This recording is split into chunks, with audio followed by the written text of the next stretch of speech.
Oh iya, ini nggak muncul ya. Iya. Atau saya jangan-jangan ada di pengaturan saya nih. Video setting. Nanti di saya tuh tadi sempat copot itunya. So silakan Mas, perkenalan. Suara terdengar? Terdengar. Oke, nama Ahmad Surabaya saat ini, sudah muncul. Iya, silakan Mas. Dosen di STI, prodi elektro saat ini, kalian di elektronika.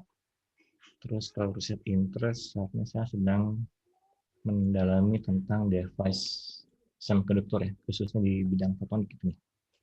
Ya mungkin itu aja, Mas Alfian. Baik, terima kasih Mas Ahmadi. Selanjutnya Mas Ade Chandra. Ya, Assalamualaikum warahmatullahi wabarakatuh.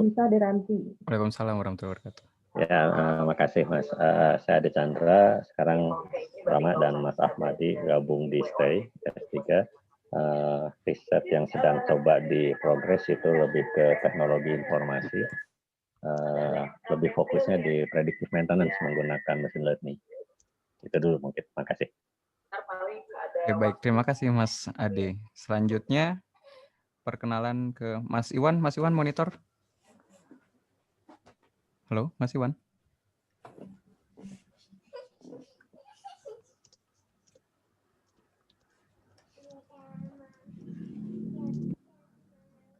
Oke, mungkin lagi away from keyboard. Jadi kita coba perkenalan ke Mas Iqbal. Silakan Mas Iqbal perkenalkan nama, lalu kakak sama research interest-nya apa. Jadi selamat pagi. Nama saya Muhammad Iqbal Arsyad. Saya dari KK Elektronika. Research interest saya di embedded system. Ya. Baik. Terima kasih Mas Iqbal. Lalu Mas Iwan udah join? Ya udah. Kalau belum kita coba ke Kang Ijal, Mas Rizal Dwi Prayogo, silakan Kang. Nama, kakak dan research interest.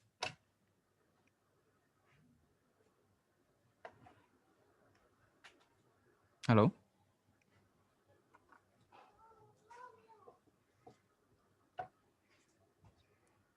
Kang Ijal udah mulai bicara, di saya nggak kedengeran.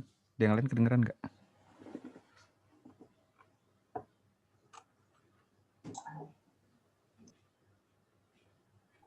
Belum terdengar, Mas. Belum ya. Halo Kang Ijal. Mungkin mikrofonnya ya. Nah, ini udah ada suara nih. Oh, dari Ogin. Udah dari Ogin dulu, silakan perkenalan Mas Ogin. Assalamualaikum. Waalaikumsalam warahmatullahi wabarakatuh. Perkenalkan, nama saya Muhammad Ogin Hasanuddin dari Kakak Teknik Komputer STI. Baik. Research interest-nya apa Mas Ogin? Research interest-nya ada IoT, kemudian data science sama machine learning. Oke, baik. Itu apa ya namanya? Yang lagi ngetren ya sekarang. Oke, terima kasih Mas Ogin. Selanjutnya ada Mas Isa. Mas Isa bisa unmute? Halo, ya. Sorry, ada pertanyaannya apa? Perkenalan doang sih Mas, singkat nama. Perkenalan ya, oke. Nama, kakak, research interest, selalu mungkin kalau misalnya dari saya sedang berjalan, silakan. Oh iya. Ceritakan. Oke, makasih ya untuk acaranya. Sorry baru gabung banget. Saya nama ya Isa Ansori dari kakak teknik biomedik. Kalau bidang riset interestnya ini ke arah biosensor, chemical sensor, terus ada juga istilahnya itu lab on chip ya. Jadi kita bikin lab gitu ya. Jadi fungsi-fungsi lab itu ada dalam satu chip yang kompak gitu. Ini aplikasinya macam-macam. Jadi lebih ke arah biomedical ataupun nanti untuk ke life science juga bisa. Paling dari saya itu silakan Baik, terima dilanjut. kasih. Baik, terima kasih Mas Isa. Nah, di sini ada yang belum perkenalan, Mas Iwan sama Kang Ijal ya. Kang Ijal? Oh, Kang Ijal punten katanya mic-nya nggak nyala. Udah saya yang perkenalkan Kang Ijal.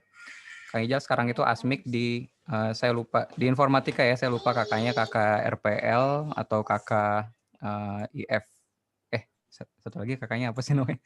Nah, itulah. Sekarang jadi asmik dan salah satu Itu penanggung jawab. datanya ada di chat Mas Sofian. Oh ya, oke. Kakak IF ya. Kakak informatika. Asmik dan sekarang itu sedang menghandle MBKM ya, program MBKM dari informatika. Salah satu yang mengurusi proposalnya.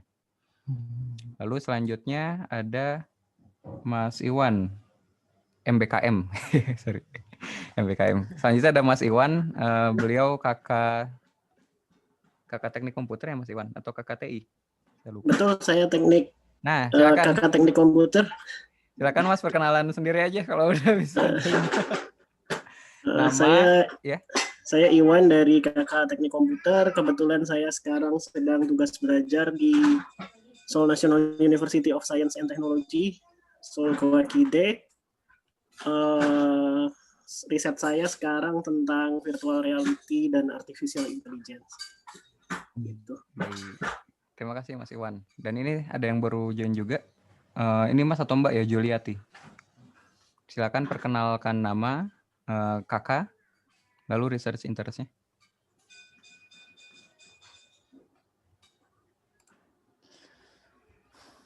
Mas atau Mbak Juliati?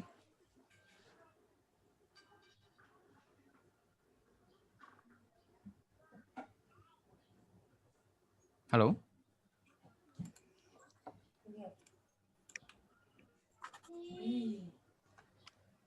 Sepertinya belum terdengar. Atau kalau misalnya kesulitan menghubungkan mikrofonnya bisa via chat. Sudah sambil menunggu informasi dari Mas atau Mbak Juliati. Perkenalkan, saya Werfian Salnanda dari KK Telekomunikasi. Research interest sekarang interest kemana aja deh yang bisa dapat pendanaan lah ya. Itu Mbak Juliati belum ya? Mas Mervin masih Palu Gada ya? Palu Gada ya. Sekarang ya mumpung anggapnya dosen muda kan bisa semuanya ya, ngurus akreditasi dan lain-lain kan kita pegang. Jadi riset belum dalam-dalam amat. Jadi apa yang ada, maksudnya apapun kesempatan yang tersedia kita coba aja deh. Oh lalu di sini ada masa depan juga ini ya? Megang 12 SKS pengajaran.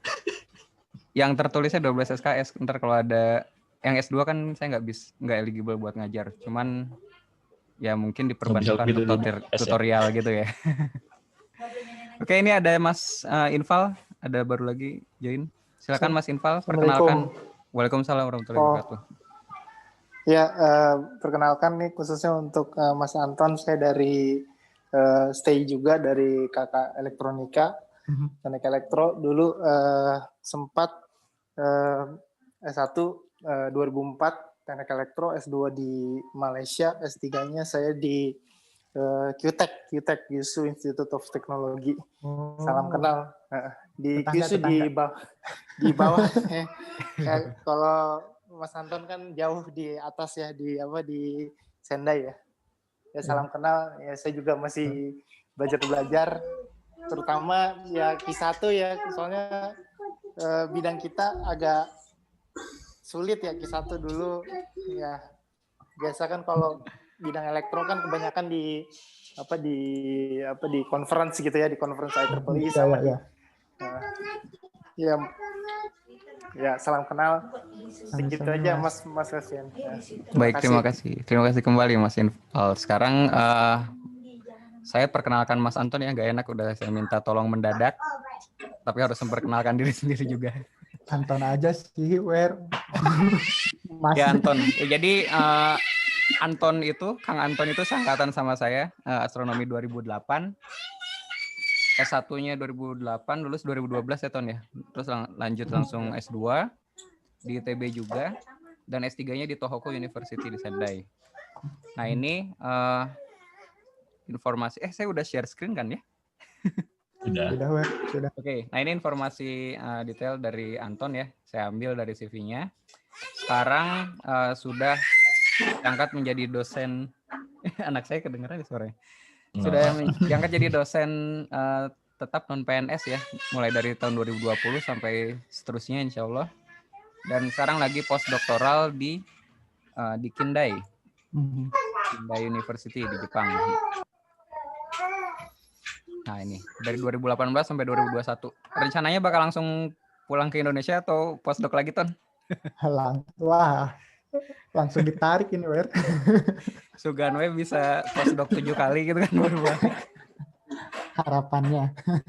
Baik, ini pengalaman kerja Anton, asisten akademik di tahun 2019, sempat jadi researcher juga dan research assistant. Mulai dari 2012 saya jadi ketika tugas akhir sampai 2018 ini jadi research assistant di 2 institusi berbeda. Kemudian edukasinya, pendidikannya sudah dijelaskan tadi, S1, S2 di ITB, S3-nya di Tohoku University. Dan ini research interest-nya, gravitational lensing, observational cosmology, cluster of galaxies, dark matters, high Z ini apa sih? Kalau di elektro taunya high impedance nih. High impedance galaxy. Oke. Dan pengalaman risetnya banyak ya, baik sebagai co-investigator dan principal investigator. Mantap. Seumuran saya tapi jauh banget ini pengalaman risetnya. Research grant-nya ada macam-macam, dan kalau misalnya diperkenankan saya bisa boleh share ya CV-nya nanti, Ton. Ya, Suganwe ya malu. Dan ini banyak beasiswa, penghargaan dan lain-lain yang sudah dicapai oleh Anton ya. Kalau mau informasi lebih lengkap bisa lihat di GitHub-nya Anton TJ, Anton TJ 1.github.io. Baik, seperti ini perkenalannya. Kalau misalnya ada yang ditanyakan terkait CV ya silakan di chat dulu ya. Sementara ini sesi kedua akan kita mulai dengan pemaparan. Dengan sharing dari Anton terkait pengalaman risetnya ya selama ini. Silakan Ton, bisa aya slide dulu badai di share. Saya stop ya. Oke. Terima kasih. Assalamualaikum warahmatullahi wabarakatuh. Terima kasih Werfian. Jadi, saya sebenarnya agak bingung juga gitu harus ngobrol apa di sini. Kayaknya senior saya semua ini. Oke, salam kenal. Saya Anton 2008. Jadi dari angkatan juga tergolong muda. Terus kalau dari masa kerja juga saya baru diangkat SK-nya tuh masih calon gitu. 2020 Februari. Jadi belum full juga. Dan insya Allah akan sudah ada di Bandung mungkin nanti April itu sambil menyelesaikan postdoc saya di sini. Ya, sekarang saya domisilinya di Osaka. Jadi teman-teman yang ya sayangnya pandemi sih, kalau nanti berkunjung sebelum Maret mungkin kita bisa ketemu gitu di Osaka. Atau setelah itu ya ketemunya di Bandung. Jadi saya coba share kalau boleh ya. Caranya bentar.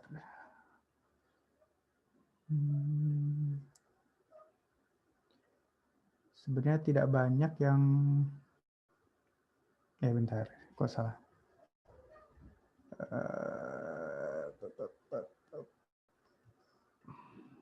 Share.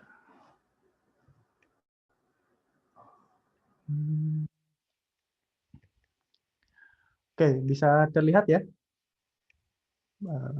Terlihat kok. Oke. Kalau dari judul yang diajukan Werfian tadi, pas saya lihat, wah judulnya kok berat gitu. Saya juga kan masih belajar ya. Jadi ya ngobrol santai saja sih di sini. Jadi kalau berbicara publikasi, mungkin beberapa teman di sini juga sudah sangat berpengalaman, jauh lebih berpengalaman daripada saya. Tapi saya coba berbagi tentang apa yang saya alami dan saya lakukan saat ini. Jadi ya apapun itu ya let's do it. Gitu. Oke, kita pertama beranjak dari alma mater yang sama, Institut Teknologi Bandung, di mana kurang lebih ya kulturnya sama gitu. Mungkin kulturnya berbeda sedikit untuk setiap kakak. Kalau di astronomi sendiri karena kita hanya satu gitu ya di Indonesia untuk saat ini astronomi ITB. Mungkin ke depannya kita akan banyak partner dari luar ITB. Sekarang yang sudah menggeliat di ITERA, di sana sudah ada Science Atmosphere yang sebenarnya orang di dalamnya juga ada orang astro ITB. Kemudian beberapa di kampus negeri, misalnya untuk yang khususnya yang UIN sudah banyak bermunculan, mereka sudah mencoba membangun observatorium kecil di kampusnya masing-masing dan itu sangat baik untuk cikal bakal astronomi sendiri. Dan nanti juga jika diperkenankan saya ingin berbagi tentang mega project, kita menyebutnya mega project gitu ya. Jadi observatorium nasional, barangkali untuk teman-teman di sini nanti bisa membuka cakrawala tentang pekerjaan di astronomi yang sebenarnya untuk tahap awal sekarang itu kita sangat membutuhkan bantuan dari teman-teman dari luar astronomi. Sangat mungkin nanti teman-teman bisa terinspirasi untuk kerjaan misalnya di elektro, di power, di informatika dan di kakak yang lain. Oke. Oh, sebentar. Kalau kemarin saya diberikan kisi-kisi gitu ya oleh Werfian. Kalau misalnya pas belajar di ITB apa sih yang berbeda gitu, terutama di kakak astronomi. Sebenarnya kalau pembelajaran kayaknya sama aja gitu ya si kurikulumnya kurikulum ITB itu. Tapi kalau kita berbicara riset, sebenarnya di astronomi ITB risetnya juga tidak terlalu ini ya, belum kalau berbicara misal sekarang ITB targetnya Q1, kita juga sebenarnya agak kesulitan sekarang gitu ya, karena memang kultur berbagi kita itu dulunya tidak terpatok pada reputasi kikian gitu. Yang penting kita punya hasil, kita publish di manapun itu gitu. Nah, itu jadi kurang lebih kalau di astronomi ITB seperti itu. Nah, kalau berbicara pengalaman publikasi saya gitu ya, yang pertama sebenarnya intinya kalau kita punya ide ya kita jalankan dengan metode riset yang sebenarnya semua orang juga sudah tahu ya teman-teman, belajar metode penelitian seperti apa.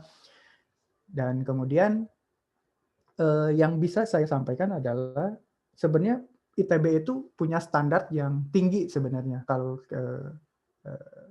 kita sadari bersama gitu. Standar itu tidak dipatok untuk pasca sarjana saja sebenarnya. Itu ternyata untuk mahasiswa S1 pun dosen-dosen kita atau kolega kita sekarang itu mereka sebenarnya mematok target yang tinggi untuk skala mahasiswa sarjana. Ini saya ambil contoh ketika ini pekerjaan S1 saya gitu ya, tugas akhir. Jadi waktu itu saya tidak terpikir sama sekali bahwa pekerjaan saya itu sebenarnya pekerjaan kami itu sebenarnya bisa dipublish setara Q1 gitu ya. Jadi karena kurangnya kepercayaan diri saat itu dan memang tidak ada dorongan yang kuat gitu dari lingkungan untuk kita mencoba submit ke jurnal Q1. Jadi saat itu hasil TA saya di submit ke konferensinya ITB, ICMNS tahun 2012 dan baru keluar 2014 gitu ya. Ini jadi sebelah kiri itu paper conference saya, proceeding, yang publish 2 tahun kemudian. Nah, ketika saya belajar ke Jepang gitu ya untuk tahun 2014, ternyata saya ketemu dengan orang yang di sebelah kanan, yaitu Ratna Kumar. Jadi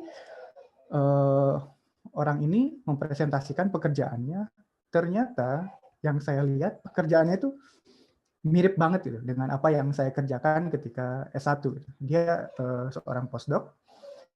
Kalau dicermati, dia menggunakan data yang sudah publik, data yang sebenarnya bisa diambil di archive gitu ya. Terus dia juga menggunakan code public juga yang bisa diakses semua orang, yaitu PixelLens. Dan analisisnya yaitu mengestimasi si Hubble constant gitu, jadi si pengembangan alam semesta. Nah, ternyata karena mungkin beda ya levelnya, dia sudah postdoc, dia punya kepercayaan diri, dengan metode yang kurang hampir sama dia publish di jurnal Q1. Saya kaget, saya itu, wah, kenapa waktu dulu S1 tidak ada dorongan dari lingkungan saya saat itu untuk mencoba itu. Ternyata memang mungkin untuk beberapa teman-teman kita atau saya pun sendiri gitu, memang tidak dibiasakan gitu. Jadi pekerjaan yang sebenarnya bagus itu, atau misalnya di awal lah yang menilai bagus itu adalah kita, sebenarnya kita pede aja harusnya gitu. Harusnya pede, coba submit aja. Toh kalaupun pekerjaan kita misalnya major atau dalam kasus terburuknya di reject, kita akan diberikan alasannya kenapa gitu. Itu sebenarnya bagus gitu untuk iterasi kita. Nah, itu tidak pernah saya alami ketika saya S1. Dan itu baru diketahui setahun kemudian setelah paper proceeding saya publish. Ternyata orang itu publish juga, wah kok jadi agak nyesek juga sih gitu, karena tidak pernah mencoba. Kasus ini ternyata berulang gitu, karena si paper yang proceeding itu saya baru muncul 2014, saat itu saya harus lulus S2 2014. Kemudian tesis saya, karena tadi tidak ada dorongan lagi, terus belum punya kepercayaan diri, tesis saya juga disubmit ke proceeding yang sama itu di tahun 2014, publish 2015. Ternyata apa yang kami kerjakan di tesis itu, ternyata ada orang juga yang mempublikasikan hampir mirip, kalau bisa saya bilang 90% mirip dengan pekerjaan kita, tapi itu dipublish di Q1. Dan itu lumayan, jadi nyeseknya 2 kali. Jadi kalau teman-teman sekarang sudah punya pekerjaan apapun itu gitu ya, sebenarnya kalau teman-teman punya feeling bahwa itu bagus dan ada novelty-nya, atau menurut kita ada novelty-nya, ya tidak ada salahnya dicoba untuk disubmit. Jadi tadi iterasi apakah nantinya akan akan di reject atau major atau minor itu urusan kemudian. Tapi setidaknya kita ada feedback gitu. Jadi kalau kita nilai bagus tuh ya mungkin ternyata bagi orang lain itu kurang bagus atau butuh penyesuaian lagi.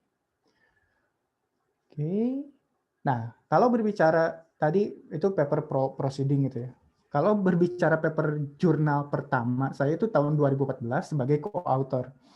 Ini belum Q1 sih, kalau nggak salah ini Q2 gitu ya, di Experimental Astronomy. Dan bukan uniknya ya, pas saya lihat kembali si paper ini, ternyata paper ini itu merupakan hasil kolaborasi dengan orang-orang STAY. Kalau nggak salah ya, di sana tuh ada nama Pak Andrian Suksmono, itu orang STAY kan ya? Orang STAY, terus Pak Ahmad Munir, kalau nggak salah elektro ya? Telekomunikasi. Oh, telekomunikasi. Nah, Jodohnya telekomunikasi. Pak telekomunikasi ya. Jadi Pak, saat itu kami meminjam alat yang ada di tengah ini untuk urusan mengukur radio frekuensi interferensi. Jadi karena astronomi sedang berusaha membangun observatorium baru, jadi selain membangun observatorium optik, kita juga berencana membangun observatorium maksudnya teleskop radio. Gitu ya. Nah, kita pinjam alat ini. Jadi tugas saya saat itu adalah saya diminta ngotak-ngatik alat ini, di mana saya beneran nol banget gitu ya, ngotak-ngatik alat ini, di mana alat ini itu biasanya digunakan manual gitu kan. Kalau misalnya kalau teman-teman di STAY itu menggunakannya hanya untuk eksperimen beberapa kali gitu ya, sekali pengukuran yang bisa ditunggu dan repetisinya itu manual. Nah, saat itu saya ditugasi untuk membuat code di mana saya harus bisa mengotomatisasi si alat ini untuk menangkap sinyal radio. Jadi kita survei dalam misalnya seminggu nonstop gitu. Nah, saat itu beneran blank, gitu. Tapi hasilnya ya cukup menggembirakan. Kita bisa publish di jurnal. Ini merupakan jurnal pertama saya dan itu berhubungan dengan STAY. Jadi kalau bisa dilihat ada beberapa kegiatan di astronomi yang sebenarnya akan erat kaitannya dengan STAY. Nanti di akhir saya coba singgung itu. Nah, tetapi meskipun tadi saya bilang bahwa ini memberikan hasil yang menggembirakan, kita bisa publish di jurnal Q2, dan tentu saja ini menjadi jurnal pertama saya gitu ya, sebagai co-author. Nah, tapi yang menjadi masalah saat itu adalah saya tidak tahu sama sekali tentang penulisan. Jadi saya hanya ditugaskan untuk mengambil data, membuat code, mengambil data, jadi data di Bosca dan juga data Bosca, data di ITB dan data di Kupang. Berikut analisisnya. Setelah itu saya tidak pernah tahu atau tidak pernah diajak gitu untuk penulisan. Di penulisan paper itu seperti apa, terus korespondensi dengan referee, reviewer itu seperti apa, tidak tahu sama sekali. Jadi publish, tapi bisa dikatakan ya saya cuma terbatas, saya tahu datanya dan saya tahu nama saya ada di sana. Jadi pengalaman saya itu masih setengah gitu dalam publikasi di jurnal yang ini. Kemudian ketika S3, tadi kan saya bilang coba aja gitu ya, publish gitu, publish. Dan dengan skenario terburuk adalah rejected. Gitu. Ternyata itu pengalaman pertama saya. Gitu. Mungkin untuk beberapa orang yang sedang S3 gitu, rejected itu tidak, rasanya probabilitasnya kecil itu untuk S3 itu. Jadi kemungkinan major kalau rejected itu karena biasanya kan si profesornya ketat gitu. Nah saat itu komunikasi itu nggak berjalan baik gitu saya dengan profesor. Profesor saya itu termasuk orang yang diam-diam aja kalau saya kasih draft paper saya, dia selalu menyebut, oh udah bagus silahkan gitu. Ternyata itu juga tidak baik gitu dalam urusan kolaborasi. Tetap harus ada feedback yang apakah itu komennya minor atau komennya major itu tetap harus diberikan. Jadi tidak hanya melihat papernya udah jadi, oh ya ini udah bagus itu sebenarnya itu akan menjadi senjata makan tuan. Dan itu saya rasakan bisa dibayangkan itu pengalaman pertama sebagai PI, submit ke jurnal dan langsung di reject. Enggak langsung sih. Jadi dapat major revision karena tidak punya pengalaman bagaimana korespondensi yang baik, akhirnya pada keputusan akhirnya di reject. Dan itu sempat gimana ya, drop juga sih, itu pengalaman pertama. Dan untuk paper-paper berikutnya yang misal si draftnya sudah ada, jadi wah gimana nih. Tapi itu setelah saya cermati sekarang, ya itu sebenarnya hal yang common gitu ya untuk proses kita belajar, apalagi dalam mempublikasikan pekerjaan kita. Oh, dengan adanya rejection ini, saya kan punya list ini nih, komen dari reviewernya gitu. Bagaimana reviewer itu mencermati pekerjaan seseorang, terus dan itu juga sebagai bahan evaluasi jika saya ingin mensubmitnya ke tempat lain. Oke. Nah, kalau tadi bicara masih tahapan publikasinya gitu. Kalau tahapan risetnya, iya, sebentar.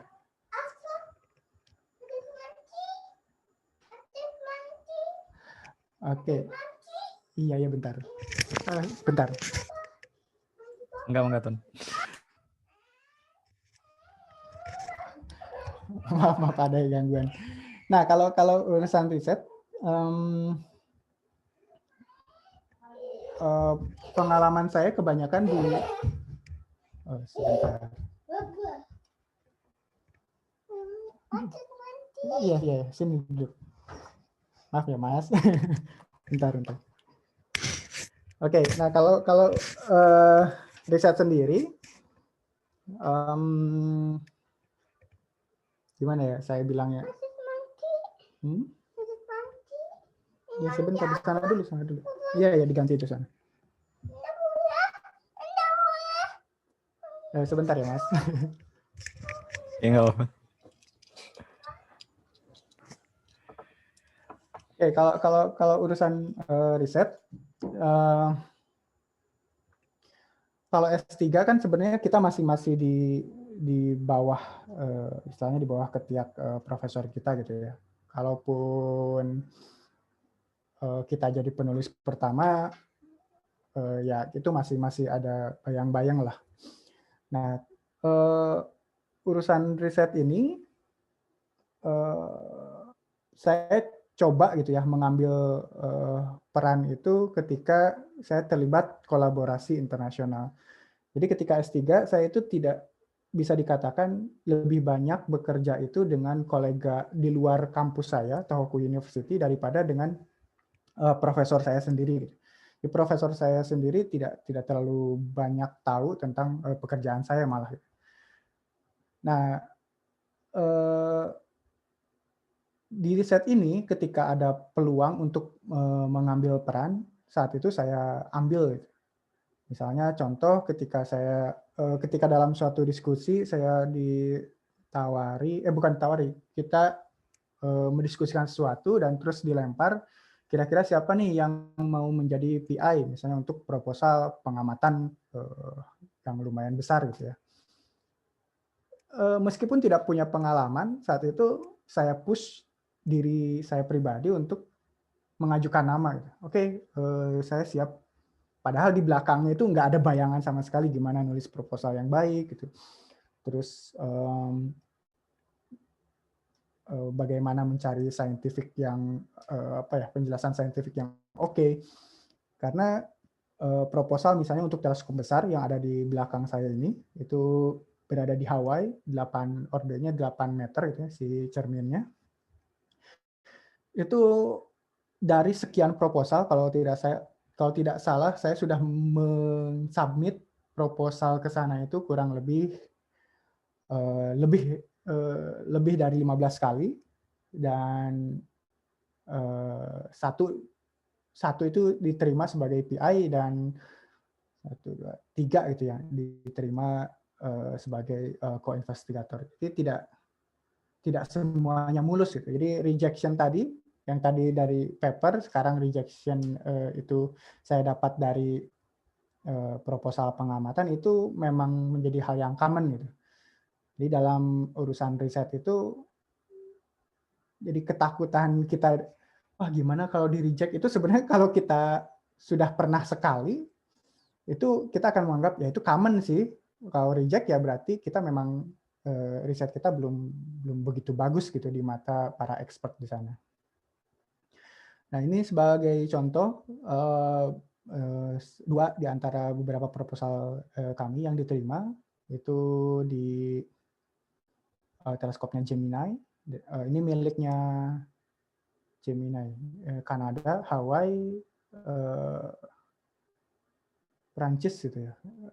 Dan yang di bawah ini teleskopnya Subaru yang juga di Hawaii, itu miliknya Jepang.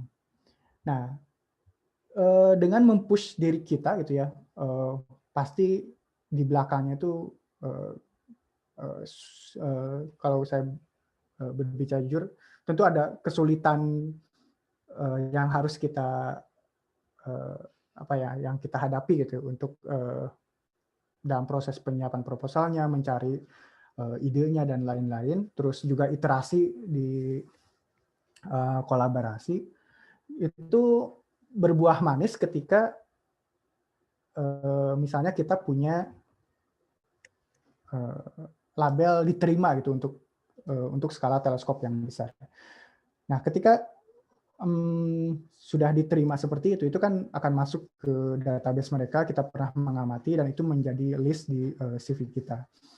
Nah, itu ternyata menjadi sesuatu yang bernilai besar jika kita berkolaborasi di tingkat internasional, karena kita punya pengalaman yang itu sangat jarang didapati oleh orang lain. Jadi tadi mengambil peran itu menjadi penting dalam riset. Ketika ada peluang, kalau saya bicara kalau ada peluang gitu ya, kan biasanya rasanya sama gitu di Indonesia maupun di dunia internasional. Ketika kita diskusi, terus dilempar siapa nih yang menjadi PI, tidak serta-merta saya enggak gitu sebenarnya. Karena orang-orang juga berhitung dengan waktu mereka, ya maksud kesibukan mereka gitu ya. Apakah waktu mereka bisa dialokasikan untuk proyek ini dan lain-lain, apakah mereka punya lab atau human power untuk ikut serta menggantikan mereka di kala mereka sibuk, itu ada hitung-hitungannya. Jadi bukan mereka malas-malas juga ya, enggak gitu sih, tapi mereka lebih berhitung bagaimana peran mereka dalam proyek tersebut. Jadi tidak serta-merta ketika dilempar siapa nih yang menjadi PI, semua orang angkat tangan. Nah, itu merupakan peluang sih bagi bagi saya terutama yang tidak punya pengalaman gitu. Dan kalau dari segi waktu kan mahasiswa S3 ataupun postdoc itu kalau di dunia internasional tuh mereka yang masih punya banyak waktu dalam melakukan riset. Kalau di kita kan terbalik ya, yang muda-muda itu malah yang tidak ada waktu untuk riset gitu.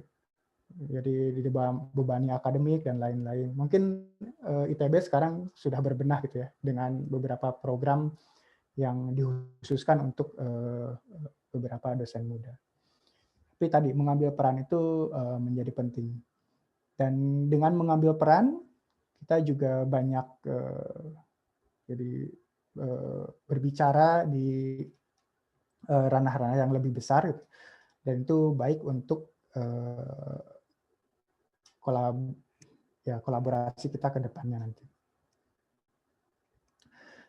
Nah, kalau berbicara misalnya gimana sih cara publikasi di jurnal Q1 atau jurnal-jurnal bereputasi internasional itu. Sebenarnya kalau ditanya seperti itu, saya juga agak bingung ya. Karena juga kalau saya cari, kemarin saya coba cari browsing gitu, bagaimana orang-orang menyampaikan kiat-kiat mempublikasikan makalahnya di jurnal internasional. Sebenarnya sudah banyak orang yang membahas. ITB juga kalau tidak salah lewat LPPM-nya sudah banyak mengadakan seminar semacam itu. Gitu. Jadi kalau secara normatif gitu ya sebelum kita bisa mempublish sesuatu ya kita harus punya sesuatu juga. Itu dimulainya dari mana? Ya dimulainya dari ide. Dan ide itu muncul dari mana? Ide itu muncul ya dari apa yang kita baca, apa yang kita telaah. Kalau kita di dunia riset, ya mau tidak mau kita harus mengupdate diri dengan informasi-informasi terbaru. Nggak tahu ya kalau di Stay itu seperti apa si pola jurnal-jurnalnya, saya kurang tahu. Tapi kalau di fisika atau di astronomi, jadi ada dua, kayaknya kurang lebih sama sih ya secara umum gitu. Tapi kalau di bidang kita itu ada dua mekanisme. Yang pertama dipublish normal gitu ya ke jurnal-jurnal ternama, tapi di saat bersamaan sebagian besar jurnal itu memperbolehkan kita untuk submit di archive. Jadi itu pra publikasinya itu berada di sana gitu. Jadi itu yang masih versi submit, tapi dengan begitu ide besarnya sebenarnya kita sudah menangkap di awal gitu. Baru detailnya nanti kita menunggu versi publish-nya. Nah, si versi prapublikasinya itu kan sebenarnya diupdate tiap hari gitu. Jadi tiap hari itu kita akan mendapatkan exposure berupa informasi-informasi yang baru khususnya di bidang kita gitu. Itu jadi tidak ada istilah kita tidak baca perkembangan setiap harinya, karena kalau secara statistik tuh dalam 8 menit sekali itu informasi sains terutama gitu ya itu terus diupdate. Jadi kalau kita misalnya tidak baca seminggu atau sebulan, wah itu udah jauh banget ketinggalan. Nah, dengan sebenarnya kita tidak perlu detail itu ya dalam baca paper itu. Ya sebenarnya kan abstrak itu sudah judul dan abstrak itu sebenarnya sudah mewakili. Kalau kita butuh nanti informasi tambahannya baru kita lompat ke misalnya ke result dulu, terus ke konklusi. Jadi bisa mundur, itu tipenya berbeda-beda. Tapi poin pentingnya adalah ya mengupdate diri itu.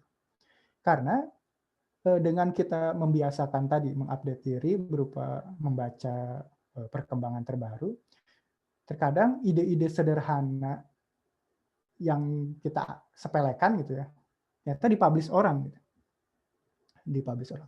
Seperti apa ya? Saya sekarang sedang mengerjakan sebuah project gitu ya, project kecil. Yaitu bekalnya melihat paper orang yang loh kok dia bisa mengerjakan hal yang sederhana gitu. Akhirnya saya gali-gali, wah emang ini ada prospek nih dari pengerjaannya yang tidak akan memakan waktu yang lama, begitu mudah, dan ternyata kalau saya cek itu berpotensi untuk dimasukkan ke Q1. Akhirnya saya coba cari teman yang mau mengerjakan itu, karena saya belum bisa membimbing, kalau di astronomi itu belum bisa bimbing.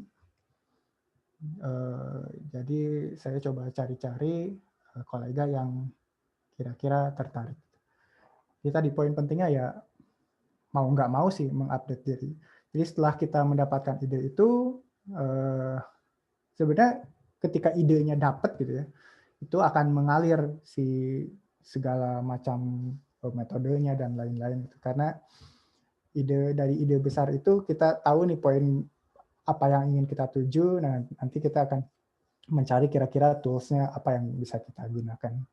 Kalau urusan menulis itu tentu itu bukan urusan yang mudah sih. Saya pribadi kalau disuruh nulis itu paling males dan terkadang saya juga tergolong lama itu kalau menulis gitu. Karena yang pertama bahasanya itu bukan bahasa kita bukan native gitu. Tapi kalau sekarang banyak sekali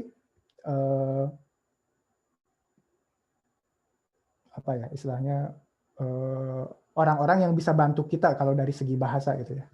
Tapi kalau kerjaan kita memang sudah bagus dari segi bahasa itu sebenarnya tidak bermasalah karena banyak yang bisa bantu apakah berbayar ataupun tidak. Nah ini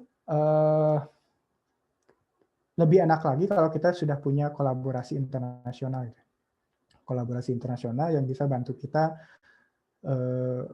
mengoreksi secara konten maupun secara grammar, gramatikal. Nah tadi seperti yang saya sampaikan di awal, saya itu tidak punya pengetahuan tentang bagaimana menulis paper gitu ya. Karena tidak ada, si paper itu tidak disirkulate ke para co-authornya. Nah kalau apa yang saya pelajari ketika saya sekolah dan sekarang, jadi memang paper itu ya tanggung jawab semua co-author gitu ya. Dan itu juga bagus untuk para pemula seperti saya gitu. Jadi dengan men-circulate paper, kita melihat bagaimana si para co-author itu saling mengoreksi gitu. Si konten maupun si gramatikal. Dan yang muda-muda itu meskipun misalnya mereka tidak terlalu concern ke konten, mereka sangat menolong misalnya dalam urusan, wah ini figurnya kurang ini nih, tulisannya kurang ini, grammarnya kurang ini. Jadi memang itu menjadi satu kesatuan dan itu sebenarnya yang harus dibiasakan. Terus, nah berbagi dan kolaborasi. Kalau saya cermati, biasanya kan mahasiswa ITB itu, kita juga dulu mungkin ya, sebenarnya ada kesempatan untuk conference ke luar negeri, atau ikut summer school, dan lain-lain. Tapi sangat mungkin sebagian besar orang itu, atau sebagian besar yang lain itu, lebih antusias untuk urusan jalan-jalan ke luar negerinya. Ada event-event seperti itu bagus untuk menjalin kolaborasi atau mencari partner. Tapi di sana juga kita tidak bisa sembarangan mencari partner gitu. Tapi kita juga harus membawa kira-kira kita punya apa nih, atau kita punya ide apa nih, sehingga ketika kita mencoba mencari partner, kita punya istilahnya punya apa yang tidak kosong lah gitu ya. Karena sebenarnya orang-orang luar itu sangat terbuka untuk kolaborasi, tetapi setidaknya kita membawa ide kita sendiri gitu untuk diperluas ketika nanti berdiskusi. Kalau kita perhatikan gitu ya, di ITB lah yang sekarang kita bernaung. Kalau diperhatikan sebenarnya dosen-dosen harusnya publikasi ITB itu tidak mandeg gitu, atau riset ITB itu tidak mandeg. Jadi tidak ada tuh istilah insentif untuk Q1, Q2, Q3. Sebenarnya menurut saya itu harusnya tidak menjadi soal sekarang. Kenapa? Kalau kita lihat statistik, dosen-dosen senior kita itu sebenarnya rata-rata lulusan luar itu, di mana mereka terdidik untuk riset yang benar itu seperti apa, dan publikasi, mereka juga terbiasa publikasi itu yang reputasinya tinggi. Tapi karena ketika pulang itu tadi dibebani oleh berbagai hal, jadi waktu mereka habis, dan pada akhirnya juga kebiasaan itu menjadi berubah. Jadi ketika mau memulai lagi itu agak sulit. Yang berikutnya adalah sangat mungkin dosen-dosen senior kita dulu adalah mereka terbiasa dengan bukan terbiasa, zamannya saat itu mereka menggunakan alat-alat yang canggih di luar, ketika pulang ke Indonesia nggak ada, akhirnya mandek gitu. Dan komunikasi saat itu sangat sulit. Misal kalaupun email, internet masih terbatas, kalau pun surat menyurat itu membutuhkan waktu yang lama. Nah, sebenarnya untuk generasi kita itu lebih mudah menjalin kolaborasi. Misalnya lewat online, kita bisa berbagi ide dan berbagi data. Terus juga sekarang kalau misalnya kita urusan komputasi gitu ya, selama kita diberikan akses untuk server mereka yang lebih tinggi sebagai basis dari kolaborasi kita sebenarnya bisa menjalankan riset di mana aja. Jadi kalau saya bilang ya tidak ada istilah, tidak ada barrier lagi sekarang di dunia riset. Jadi menjalin kolaborasi itu bisa dikatakan lebih mudah sekarang. Tapi tadi dengan kita tidak kosong, ada ide yang kita bawa. Jadi kalau riset sendiri,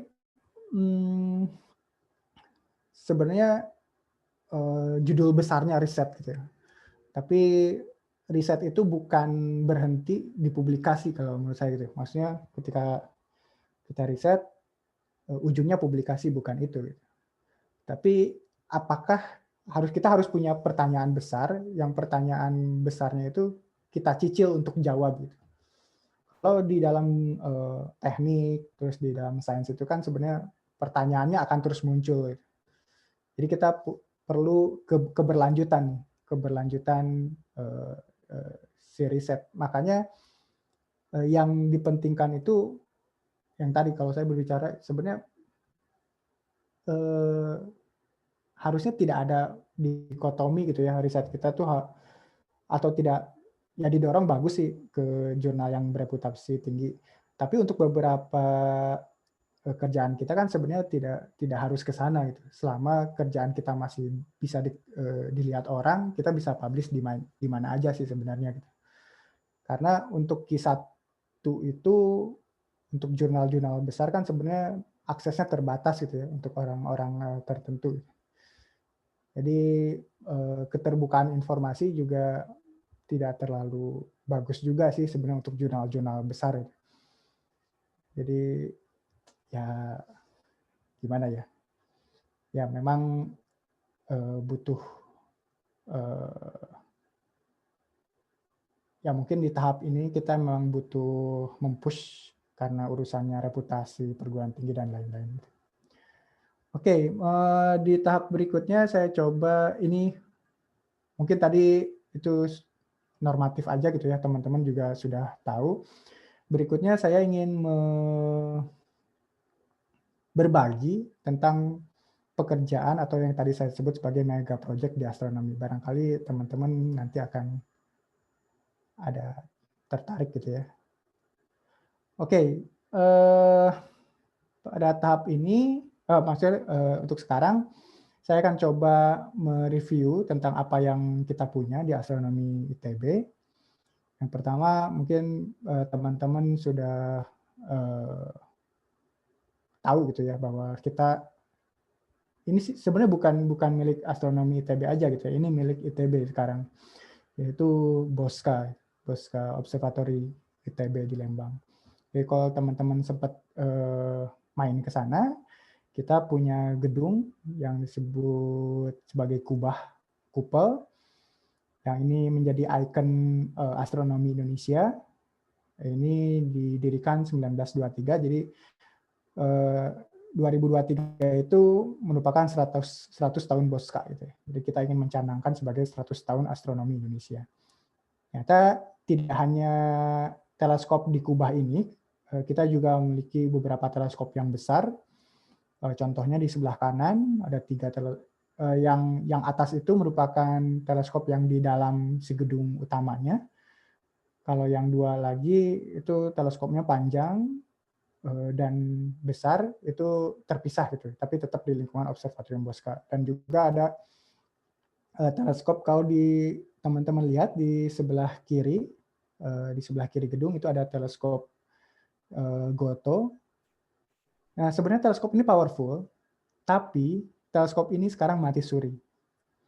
Karena sebenarnya kita tidak punya pengetahuan tentang elektronika di dalamnya.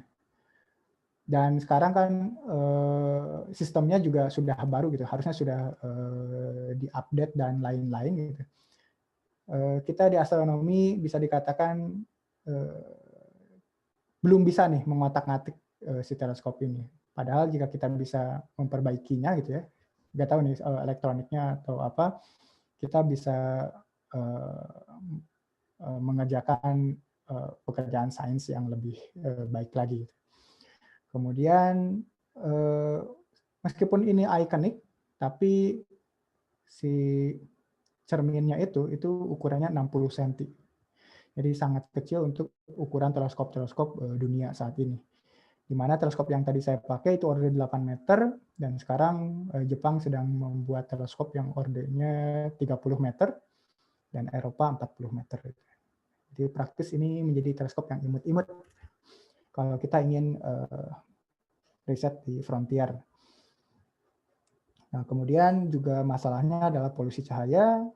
Di Bandung sekarang sudah sangat terang gitu ya. Dan Lembang juga begitu pesat perkembangannya, di rumah-rumah dan juga perhotelan itu berlomba-lomba untuk menerangi gedungnya seterang mungkin, tapi dengan kualitas pencahayaan yang kayak saya katakan amburadul gitu ya, sehingga harusnya mereka menerangi apa yang harus mereka terangi, misalnya jalan ke bawah gitu ya, tapi ternyata mereka juga menerangi langit gitu, sehingga ini menjadi masalah. Selanjutnya ini beberapa teleskop radio di Observatorium Bosca. Jadi kita masih swadaya gitu dengan pengetahuan seadanya, kita mengembangkan teleskop radio sendiri. Nah, kalau tidak salah ini masih berkolaborasi dengan Pak Ahmad Munir gitu ya, dalam urusan instrumennya. Jadi sebenarnya teman-teman yang tertarik untuk pengembangan instrumentasi seperti ini sebenarnya di Bosca banyak, dan kita juga masih kesulitan saat ini. Oke, ini urusannya Bosca gitu ya. Nah, kemudian tadi dari masalah tadi kita punya teleskop yang kecil. Jika kita ingin berbicara di dunia internasional, akhirnya kita cari nih site kira-kira kalau kita ingin bangun observatorium yang lebih besar, kira-kira kita punya tempat yang bagus nggak? Akhirnya kita dari studi yang kita lakukan, kita berpindah ke Timor, tepatnya di Nusa Tenggara Timur, di Kupang, di Gunung Timau. Kita membangun observatorium di sana. Nah, ini ekspedisi kami. Sebenarnya ini pekerjaan mencari site ini dari 2004, kemudian 2009 ekspedisi, 2013 ekspedisi yang lumayan melibatkan jurusan lain atau keahlian lain, diantaranya meteorologi, terus juga geologi, biologi kalau nggak salah ada ya. Jadi kita melibatkan beberapa teman dari kakak yang lain. Ini tempatnya masih sangat terpencil, jadi masih banyak hewan liar di sana, tapi pemandangannya sangat indah. Nah, ini lokasinya. Jadi sekarang dibangun oleh Lapan di Gunung Timau, diproyeksikan tahun depan selesai. Nah, ini nanti di kawasan Gunung Timau dibangun Observatorium Nasional. Tentu saja si Observatorium Nasional ini untuk tahap, kita belum berbicara tahap sains gitu ya, tapi tahap awal itu sangat membutuhkan kolaborasi besar dari berbagai disiplin keilmuan.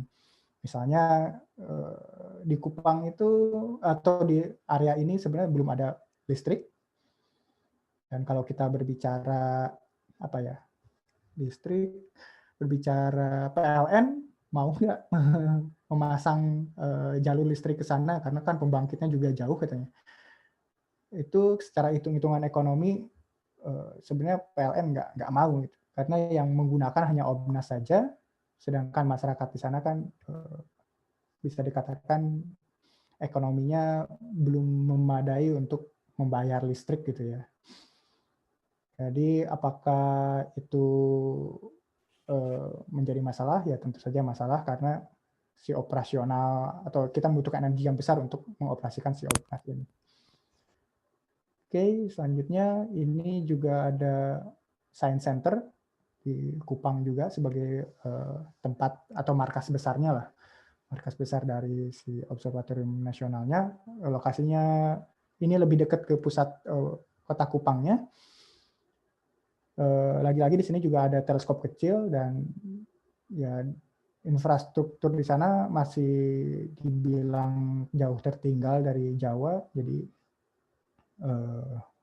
membutuhkan banyak hal lah yang harus disiapkan di daerah sana. Oke, terus ini teleskopnya yang kita beli dari Kyoto. Jadi ini teleskopnya Kyoto, terus kita beli kembarannya, ordernya 3,8 meter.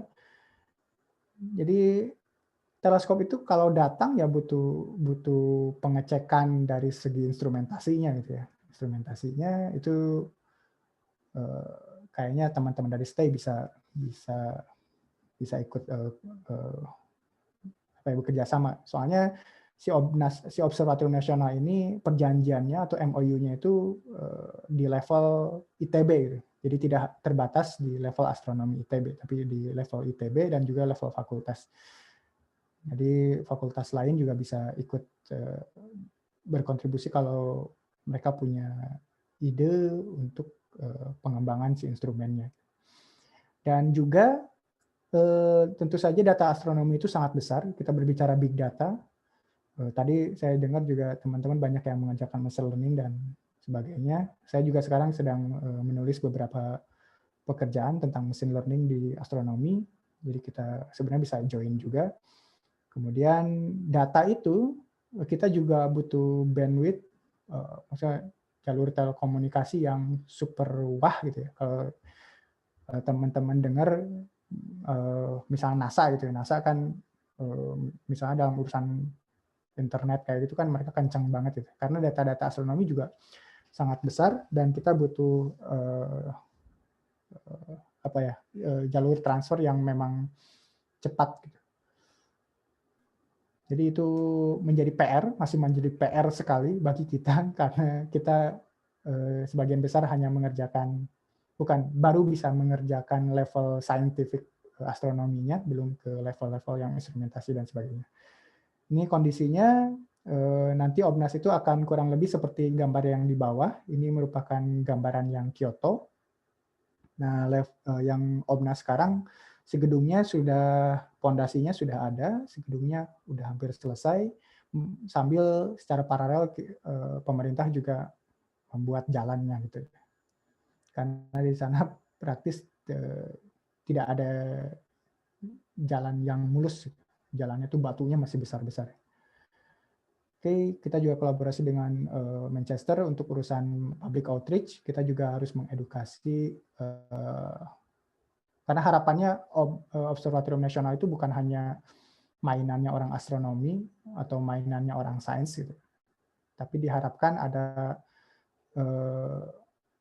efek sampingan, yaitu berupa peningkatan kualitas masyarakat yang ada di sekitar sana, terutama kualitas pendidikan masyarakat timur gitu ya. Dan juga ini kita juga akan bangun teleskop radio yang ordernya besar 20 meter. Kemudian kita juga punya hibah dari Indosat.